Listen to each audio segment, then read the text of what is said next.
There was a time when I was just a small kid, just like all of us, and I liked to play. I liked to imagine that I'm someone or I'm playing with something, with toys, with little knights, with Hot Wheels, with, I don't know, nerfs, shooting people up. I mean, with nerfs, they're just like darts, not real weapons. And just having fun. And I really loved that feeling of just pure fun of what's right now, of what I'm doing with with my time. And there was once when I went to a castle near my city with my family, being just a small kid, around maybe 6 years old or 7, can't remember specifically. So it was a big castle. I didn't knew what castle that was, and I still don't. But I remember one thing that it fascinated me: those defensive medieval structures that were built to defend the city from the attackers, from the invaders, like the shape of the castle towers, the shape of the walls, of the ramparts, and with it came the fascination for the knights in shining armor, and of course for the swords, so for their weapons. Of course, the sword was and still is the representation of the knightly orders. So from that trip, I got that little wooden sword that you may always see in some fantasy movies, maybe when the main protagonist just only starts his journey as a hero who wields probably a longsword, because swords were like the de facto, like the weapon of the hero, as we all know. And this sword sparked something in me. When I was little, this sword was pretty huge for me. Like, you can see now, it's pretty small. It's a one-handed sword right now for me, which even is a bit shorter than the actual arming sword would be. A bit, maybe just like this. But that wooden sword always stuck with me throughout my years.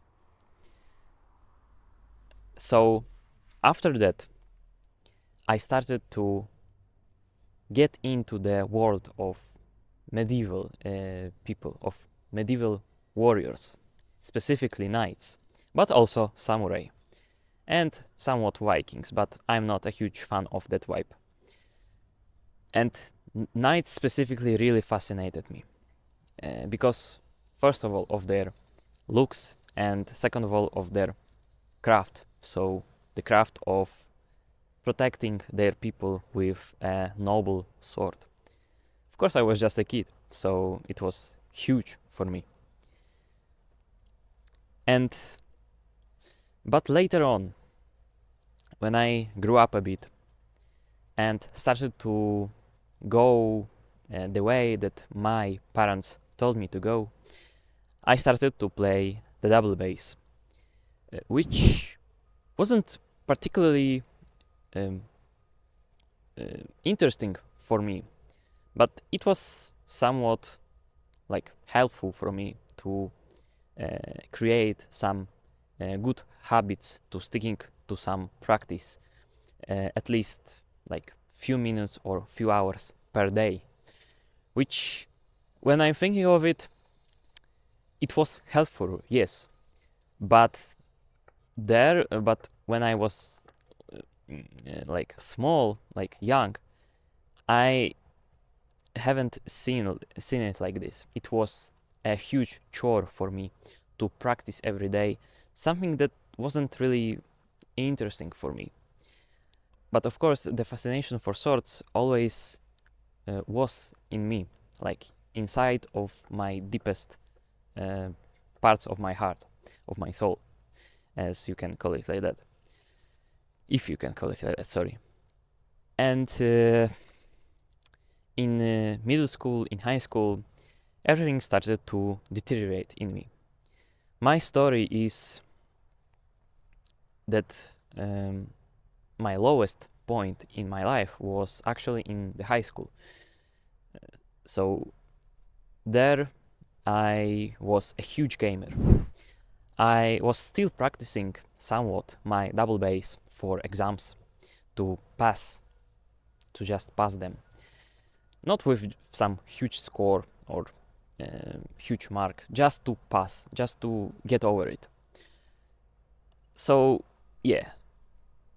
And at the same time I was huge gamer. Like, you couldn't imagine how much time I could spend inside of games playing for at least, like, trying to, of course, at least 2 hours, 3 hours per day, even when I came back to home from school around 7 p.m. or even 8 p.m. or even later, because it was a musical school basically. So I had just basic lessons, basic lessons and the musical ones. So of course with double bass, so orchestra, double bass with my teacher, and so on and so on. And yeah, it wasn't cool. So my way of coping with this was by playing video games. And there was a few favorite games that I played on my shitty laptop that I still use today, but for my work.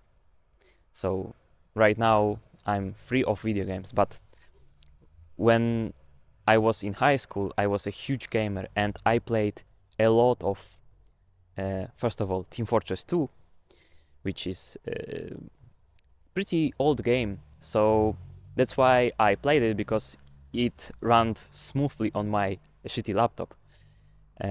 And later on I found out about For Honor, so the multiplayer game, which is pretty unique, but not bad.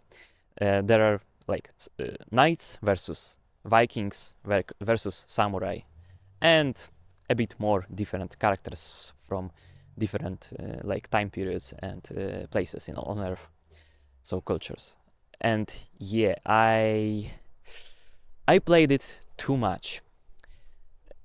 There was a few nights or even a few weeks when my mental health was so low, I had so much little of my willpower to do anything productive, that most of on the weekends I had only time to play it, because being in high school, in musical high school, I came back to home like pretty late, and when I came back to the home on the weekdays, I mean, I had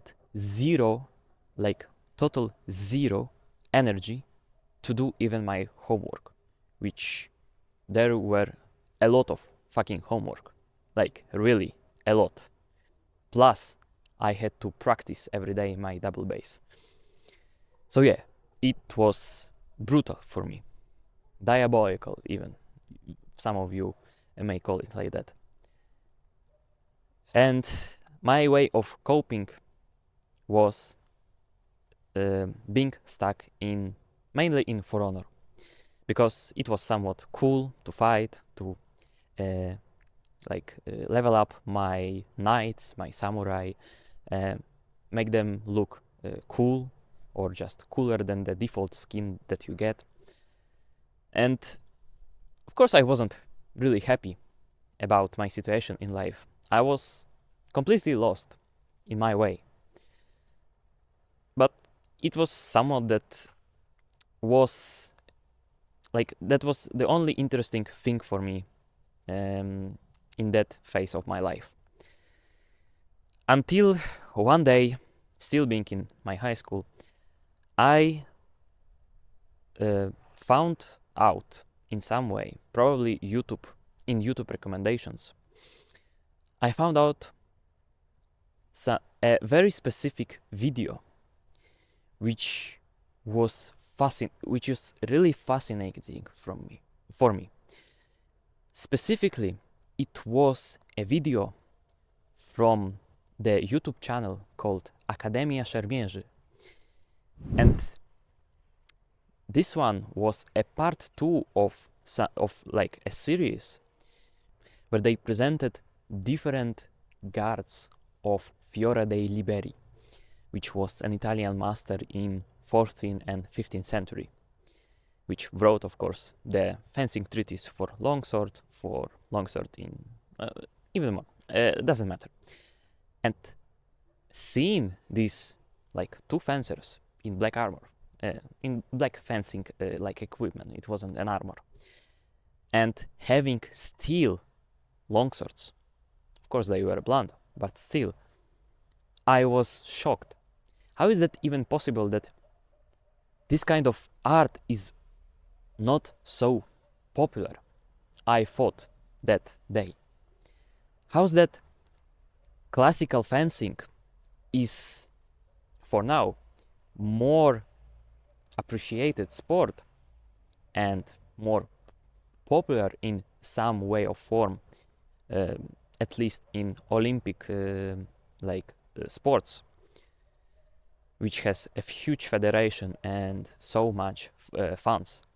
But this type of fighting, where it's still fencing, but it's historical because it's made with like steel longswords that were like used by knights, and I was really hooked by this idea.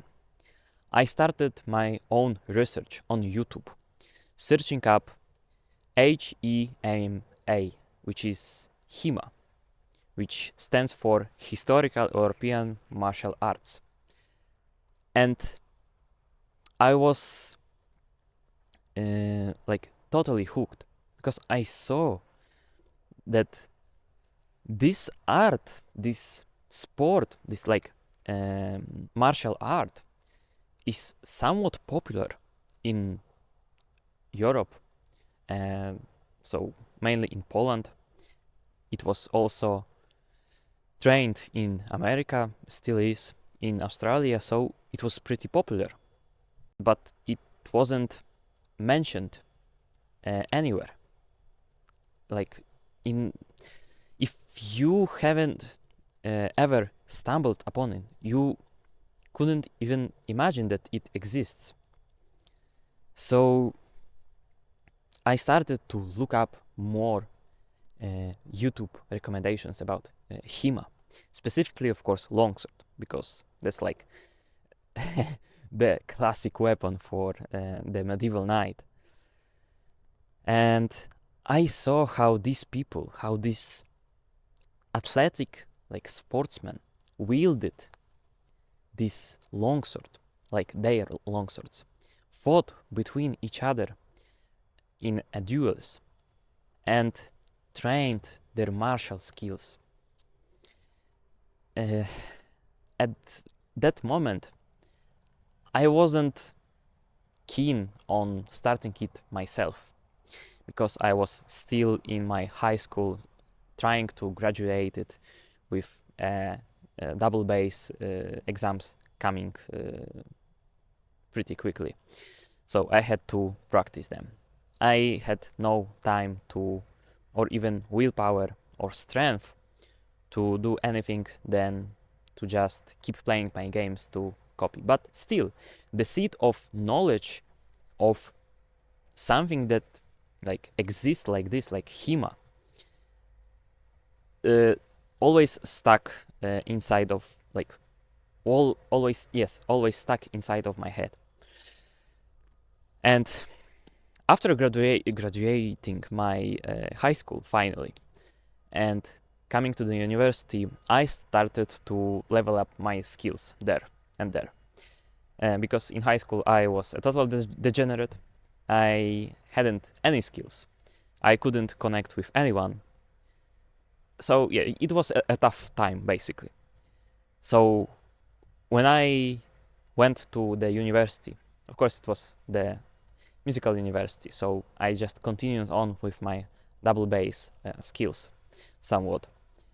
It was pretty fun, not like ultra huge fun, and I have some gratitude for the university, the uni that I went to, because for 3 years I had more fun in my life with just random colleagues, like random people in this uni than in my high school years.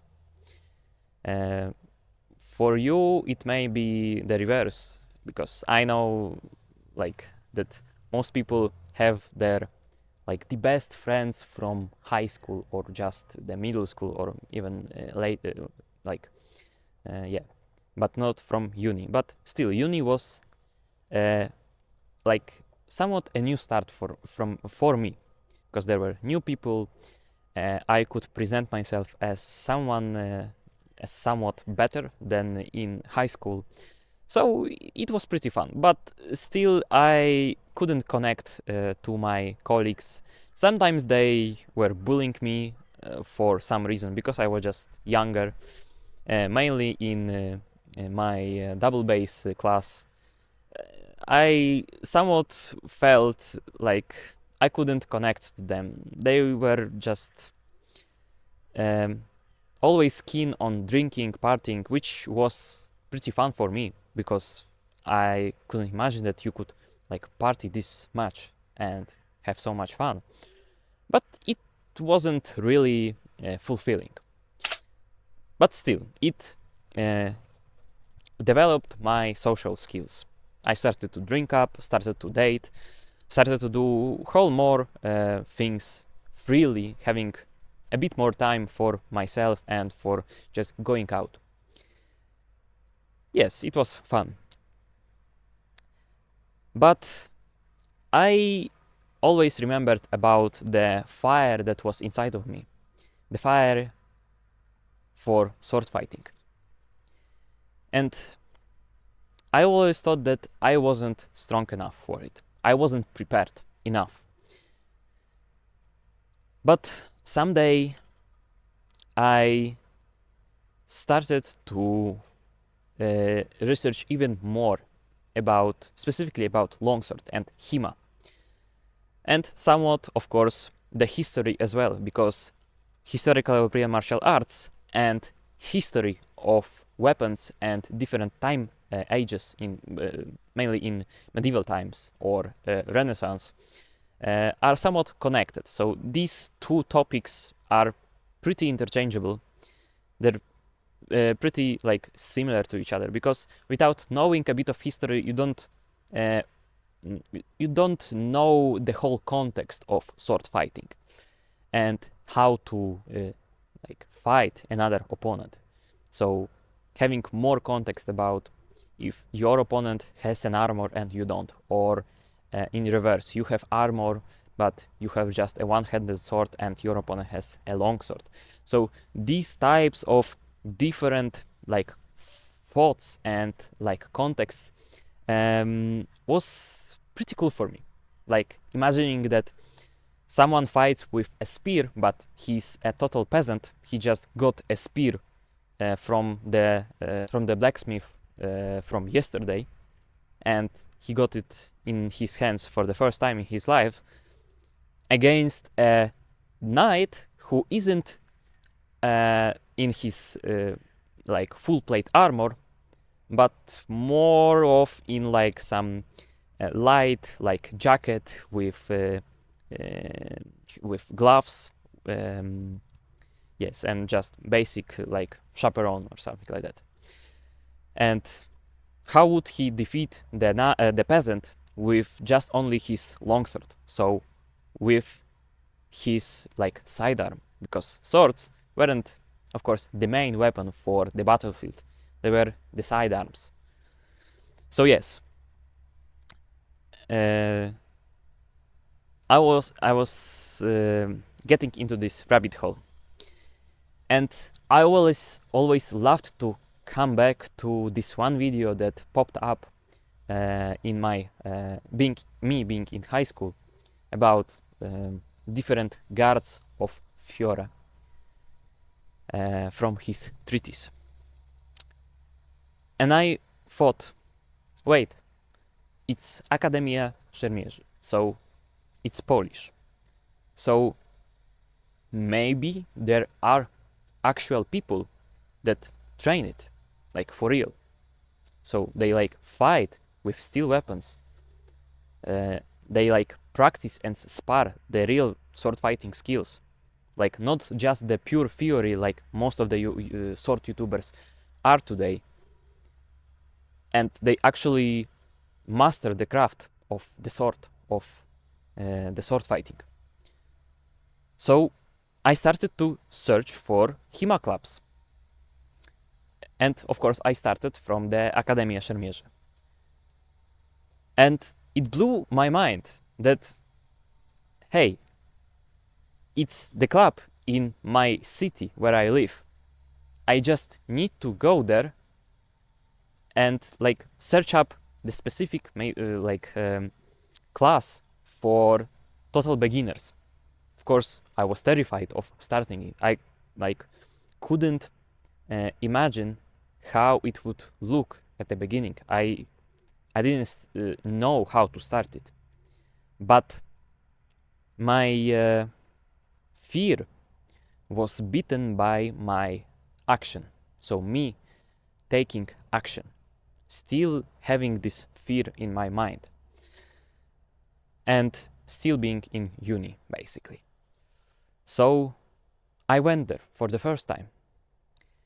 And what I experienced there was pretty rough, I'll be honest.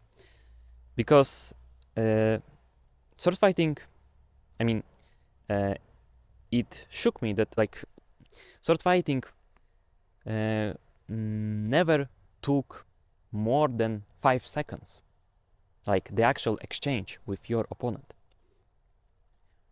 Because all you needed to do to hit your opponent in a context of a medieval duel, where both of you and your opponent don't have any plate armor, just basic like jackets and clothes.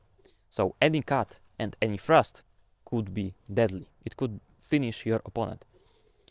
Even a small cut to the hand from below could end the whole exchange. And it shook me how much the distance management and the timing really are important in sword fighting. Not the weapon. I mean, weapons are very so like the length of the weapon is really important in exchange, because you want to have more reach, so more length of your weapon. So yeah, this sword, like theoretically in my mind, this wooden sword, it changed to this padded longsword. This was the first weapon or the first tool that I used to train my sword fighting skills. And I was pretty relieved that at the beginning I didn't had to fight with steel weapons right away. So I just only fought or sparred, of course very clumsy, without any technique, without knowing what's going on. I sparred with these padded longswords and a fencing mask on my head. Of course, these things were I could take them in this club just for class. So I didn't have to buy my own stuff yet, at least. So I was pretty hooked to this idea of sword fighting. So I started to go weekly on Thursdays to these classes, which took like an hour and a half from 7:30 p.m. to 9 p.m. Yes, it was pretty late, but still, it was good for me to move around after uni, like lessons and practices. Of course, on uni I was nearly the whole day for my classes and to just stay to even practice more on my double bass. But I always stuck to going, so I was always prepared to go to these Thursdays, even when I was in a bad mood, even when I hadn't complete some task in my uni and I was pissed off, or I just felt exhausted. I nearly always went to this practice because I knew at the beginning that I would suck, like most of the time. And somewhat I accepted it. I knew that every opponent that I faced was better than me, even if it was his first class of sword fighting and my like 5th or 6th. I knew that he would be better just because he would probably have a better baseline of strength and power and quickness than me, because all of that time I haven't worked out an hour in my life by myself, I mean, not in school, not in PE classes, I mean. So I just knew that I had to just stick to it because it was fun. It was really cool to try it, like do it myself. But still, I was a gamer somewhat. So yeah, I still was somewhat degenerate.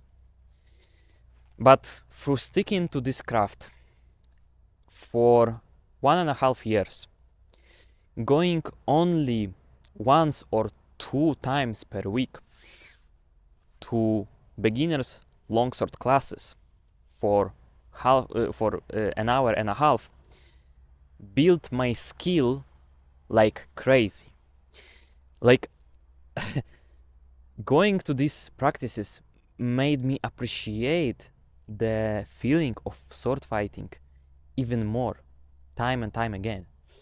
Of course, not every HEMA session was fulfilling or wasn't like nice to be in, because probably most of the times I got defeated in sparrings by just more experienced guys, which was of course normal. And I just accepted that yes, I would just suck at the beginning, but later on, when I finally began to see more things going on in an exchange, in a sword fighting, having better footwork, having more awareness of my opponent, reading my opponents better, their sword movements, and having more technique, more blade work, plus, which is the most important thing, more footwork and the proper measure, I started to hit more of my opponents to the head. I started to lie mid-exchange to my opponents, doing feints and attacking from the other sides, or coming up with new ideas of how to defeat my opponent in weird ways, Of course, copying my better colleagues or my coaches. For example, sweeping their legs with just one-handed sweeps, but also retreating from them to not get hit while doing it, because this type of motion gives me a lot of more reach, but also I'm exposed, so I have to retreat from the opponent to not get hit back to the head. And of course,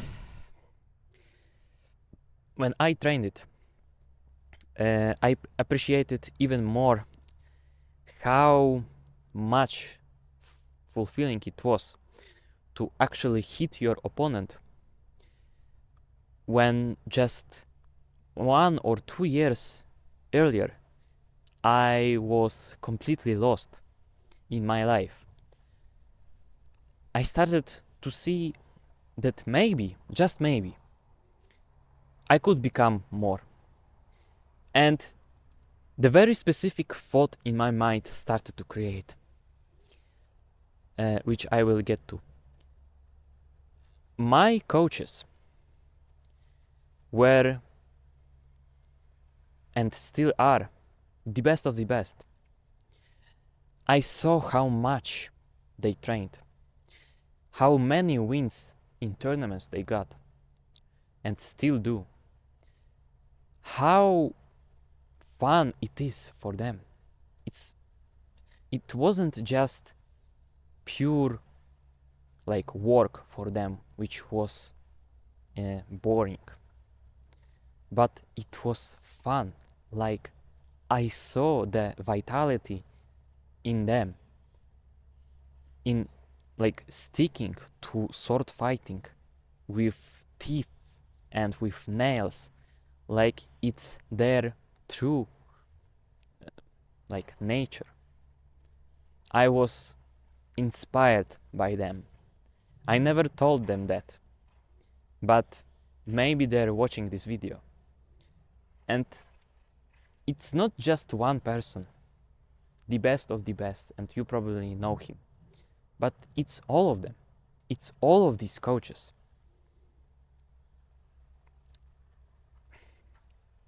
I mean, I really appreciate what are they doing, because they are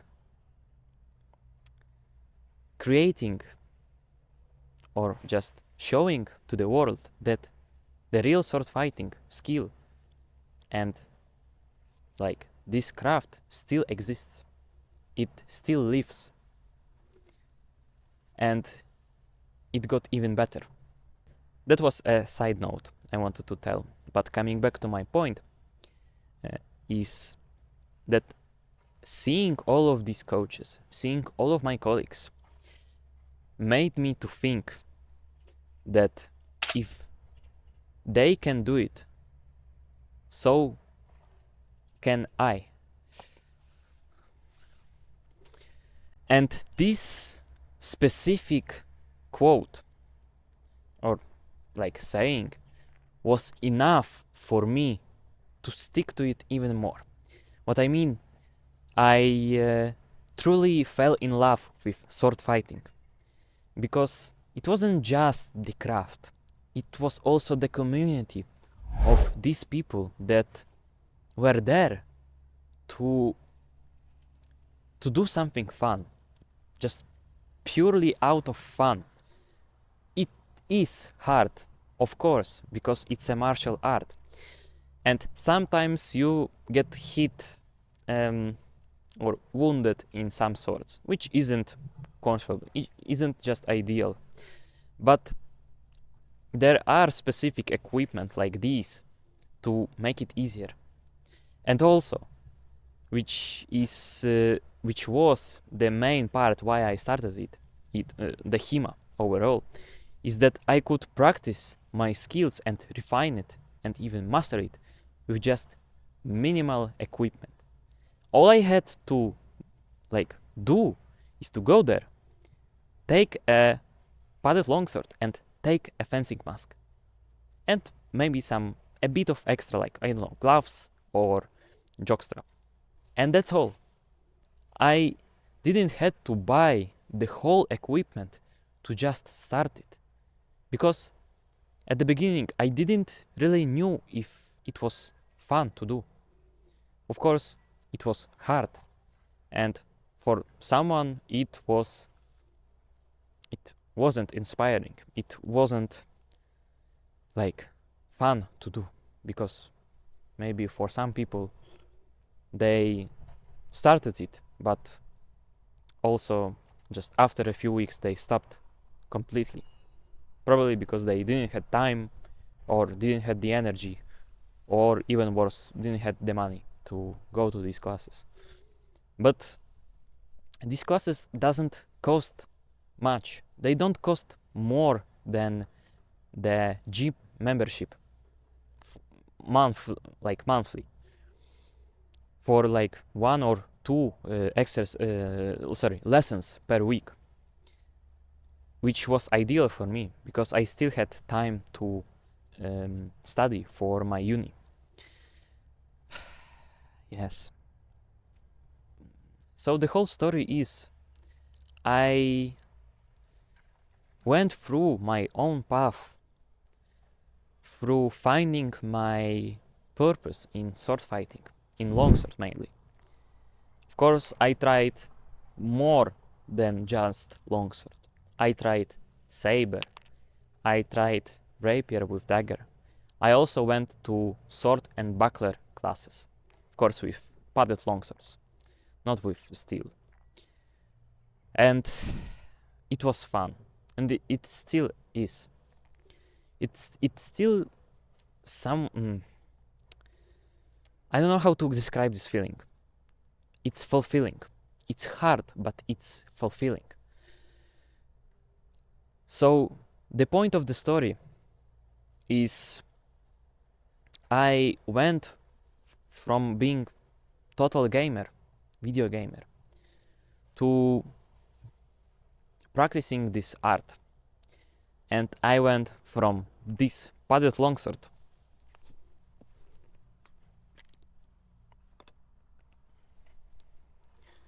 to this steel featherschwert, so longsword. In a span of 1.5 years or 2 years of training this martial art, and having no physique, no technique, and no willpower to do in the beginning, to someone whose the whole purpose is to train it even more, to achieve mastery in something more fulfilling than playing my video games that I loved. But I knew that they weren't helping me out. They were just a distraction for the real thing. So what I want you to learn from this video is that action beats fear. You don't have to have the baseline for the sword fighting to start it. You don't have to have the physique. You don't have to be shredded. You don't have to do more things to just start it. And most of all, you don't have to think about it no more. That's exactly what stopped me from taking action. I was thinking about it. I was thinking about starting something that was always inside of my heart, because I was scared. And I'll be honest with you, yes, I was completely scared of it. I didn't know how to start it, nor I didn't know how other people would react to it. And that was the worst thing. I thought that people would just laugh. And probably they still do from these videos, which is totally normal. But back then, I wasn't so sure about it. And yes, so you really need to just take action. The action is the vehicle that beats the fear.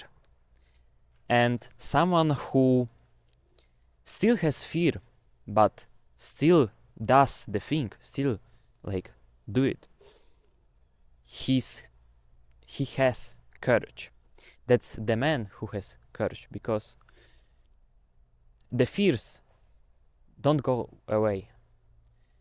They always stay in your mind, but you beat them to the side with this aggression that, like, yes, I'm totally like scared of this shit, but I will still do it because I want to. And yes, that aggression is really powerful. That's like fire that you need to do just this thing, like day in, day out, like every week, 2 times per week, then more, then more, then more, to just progress it. And that's also why I created my community, which is called From Gamer to Swordsman, which is the program I would want to have to be in when I was just a beginner. This group is ideal for people who want to start sword fighting or already started it, but don't know how to do it, or they don't have any HEMA clubs nearby. So check out the link in the description. Coming back to my point is, if you observe the best of the best in HEMA or in any other kind of sport, these people at the beginning had the belief, I'm pretty sure they had the belief of when they saw someone better than them, they thought, if he can do it, so can I. Like, really think about it. Really think about this specific quote. If he can do it, so can I. It's not something magical. It's not a spell that you just cast. It's a mindset that gives you, that fuels you to make it work.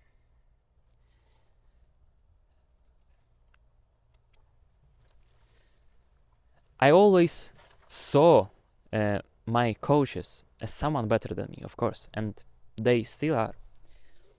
But also I was looking at my colleagues that were going to my classes, and they were a bit closer to me with their skill. But I thought, if they can do it, so can I. I saw so many fat people in my classes, in my longsword beginners classes. And I thought, wait, if this fat colleague can do it, then so can I. And I can surpass him. Like earlier or later, it doesn't matter. I will surpass him one day. Even now, I feel like fire is building inside of me while I'm speaking you this. Because this quote is the most powerful quote that you need to just start. If you see someone practicing longsword, fighting, like sword fighting, with steel feathers, or even just padded longswords, you, even not starting, you, even before you start, if you think about this quote and you ingrain it into your mind, if he can do it, so can I. Seeing these people, seeing that they're just normal human beings, just like you, then you realize that nothing is stopping you. It doesn't matter that other people will laugh. They always will do. They will laugh at you when you become successful, when you master the craft, or if you don't. They will laugh either way. It doesn't matter at all. What matters is you doing it. Matters that you feel that you can master the same thing if you just do it, if you just stick to it.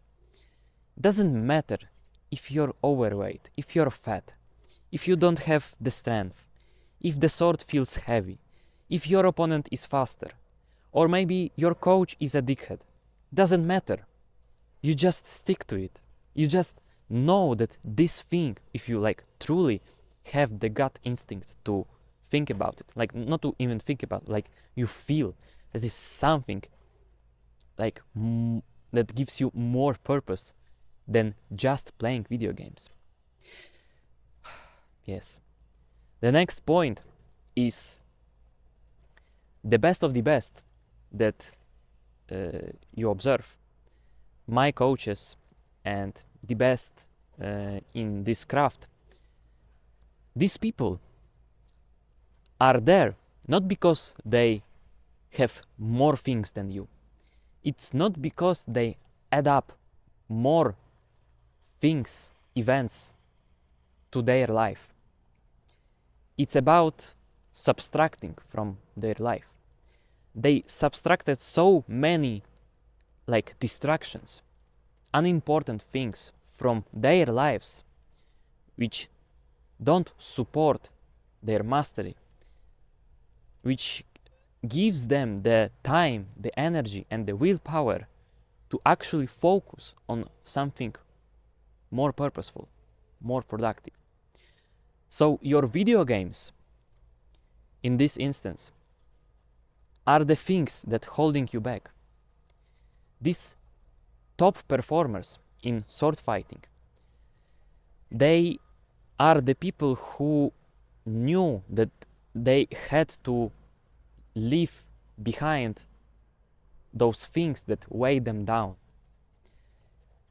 So for you, in this instance, if you want to start sword fighting, then you have to delete all of your video games. And I'm totally serious. I'm not giving you some pussy advice that's you can play video games just in moderation, because it doesn't work this way. And I know that from my own experience, because video games for me are really addictive. They're my addiction that I fear is still inside of me. If I go back to playing video games, then you just know that I'll be lost for at least a week inside of my room, just wasting hours upon hours on video games just because of my brain. I don't have any ADHD or just some autism, and I don't really believe in that. I believe in something that is called motivation and purpose. Motivation and purpose, of course. But these things, video games, I mean, they don't give you any purpose whatsoever. I mean, they create the shallow purpose of completing the task in a game, probably by defeating your opponent, defeating the final boss, or getting on the top 100 in the scoreboard of some online video game, which is of course somewhat rewarding, because you may get some time, limited time skin weapon or something else like that. But in my instance, when I spent these hours upon hours on video games and I had to go to sleep, I felt like a total degenerate. I felt like I wasn't achieving anything.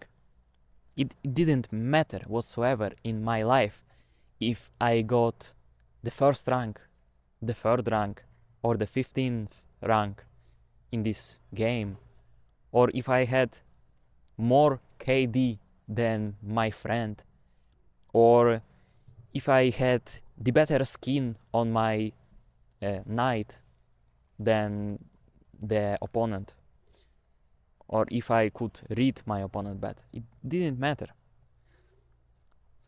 So, what I mean, you have to just leave these video games behind.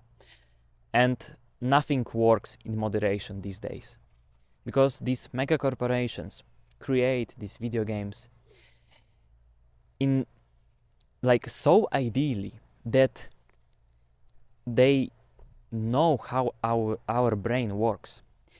They know that specifically a man's brain always chases for some purpose, always chases for wins, for fulfillment, for doing something hard and then getting a result. And they just know how to design these games to make you come back to them, like every day. And you always feel that you haven't completed it still. Older games were a lot shorter, and they were somewhat like they had some like story to complete, like the main arc of the hero. And yes, you like played through this game, you ended it, and if you wanted to, you could like do some specific achievements in this game. But today's game are so overcomplicated. They require you to think so much how to prioritize the result, like the meta, so-called. So probably like most of you know what meta stands for. It stands for most effective tactic available, and the meta always changed with some patch notes in different games, which then creates a new meta. So something changed, and you then after the patch notes you then can counter this meta with a new meta, and so on and so on. So you had to be on point. You had to always update your knowledge about this game. And that was the worst, because my brain was always optimizing for the best tactic available in any game that I played. Because just of my pure instinct to improve something. So that's why I fear that these games will be like each year they will be more addictive than the earlier ones, because of how they are designed.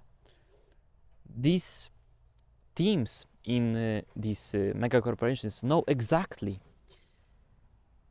how they need to design like the grind for you to never feel like feeling the fulfillment. That they create the artificial like score that you need to complete, but when you complete the task in this game, there's always something new to complete. There's something new to reach out for that you have to do, because it's a limited time event and you have to do it now, because later on you will not have it. So they create FOMO. They create like missing like the fear of missing out, which is huge. And for me, when I was younger, in my teens, and when I had no willpower to do real life things to like improve my own, for example, mental health or my fitness or anything in my life, including my marks and exams, I always wanted to improve, like prioritize this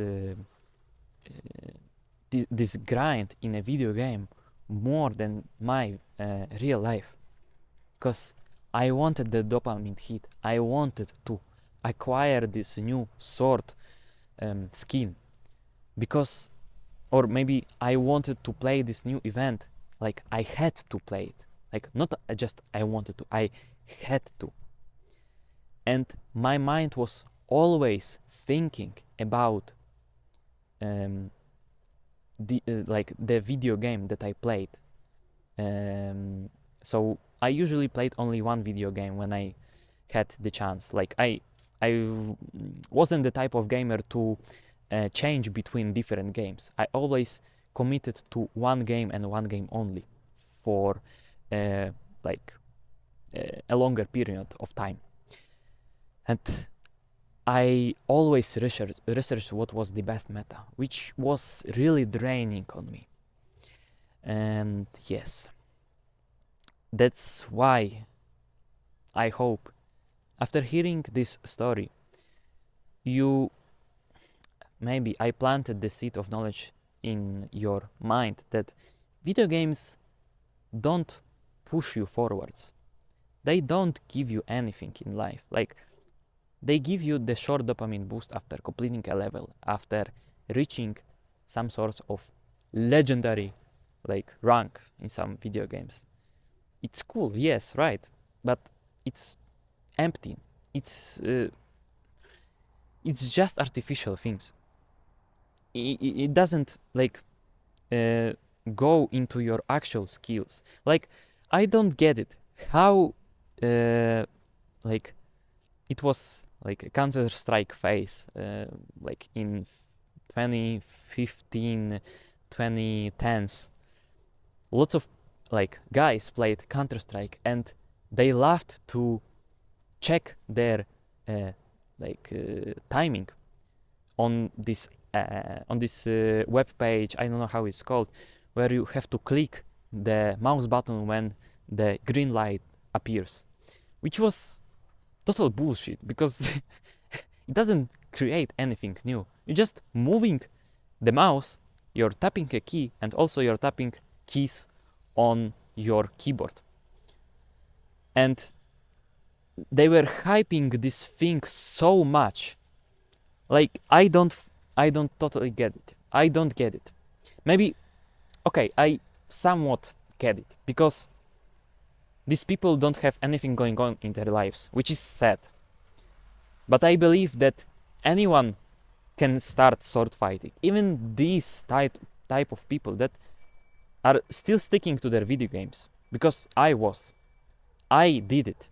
So can you. If he can do it, so can I. If I can do it, so can you. So remember about one thing. If you want to achieve some mastery, you have to subtract the bullshit in your life, which distracts you, which weighs you down. And the most important point that you can get from this video is that you can start sword fighting yourself. There is no specific formula on how to do it. In these videos, I am just only talking to you from my own experience, which works, which doesn't work. And I may only guide you. But the most important thing is you doing it yourself. I can't do it for you. I can only guide you. There is no like big thing, like big prerequisite that you had to do before starting sword fighting yourself. You just go outside to your backyard, to the public park, take a wooden stick, which you could wield like a longsword, and just swing it around.